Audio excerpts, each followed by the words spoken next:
Christopher Nolan হলিউডের সবচেয়ে biggest ব্র্যান্ডের নাম। তিনি এমন একজন পরিচালক যার সিনেমাতে ছোট্ট একটি রোলের জন্য বড় বড় সব তারকা মুখিয়ে থাকেন।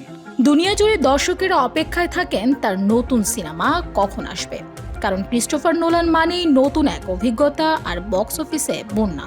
আর তার নতুন ছবি দ্য ওডিসির বেলায়ও এর ব্যতিক্রম ঘটেনি। মাত্র 3 দিন আর সেই 3 দিনেই বিশ্বজুড়ে আয় $264 মিলিয়ন বেশি। না, এটা কোনো মার্ভেল সিনেমা নয়, এটি কোনো সুপারহিরোর গল্পও নয়, এটি 3000 বছর আগের একটি মহাকাব্য দ্য ওডিসি। কিন্তু কিভাবে একটি প্রাচীন গ্রিক মহাকাব্য 2026 সালে সবচেয়ে বড় সিনেমাটিক ইভেন্টে পরিণত হলো?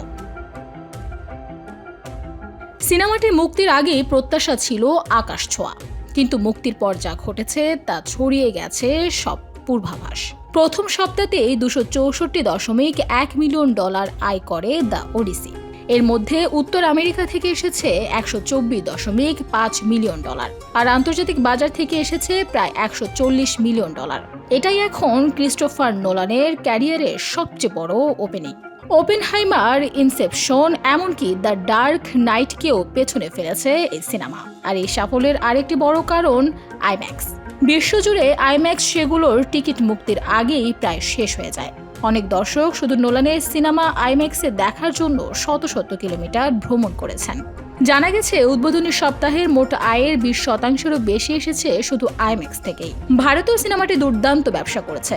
মাত্র 6 দিনে 100 কোটির বেশি আয় করে এটি নোলানের আরেকটি বড় রেকর্ড করেছে। সোশ্যাল মিডিয়ায় দর্শকরা প্রশংসা করছেন এর বিশাল সেট, বাস্তব লোকেশন শুটিং, দুর্দান্ত ভিজুয়াল, শক্তিশালী অভিনয় এবং নোলানের স্বাক্ষরধর্মী গল্প বলার ধরন সবাইকে মুগ্ধ করেছে।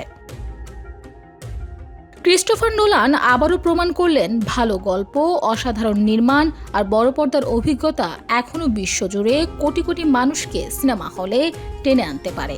আপনার মতে নোলানের সেরা সিনেমা কোনটি? Interstellar, Oppenheimer, the dark night নাকি দ্য ওডিসি? কমেন্টে জানাতে ভুলবেন না।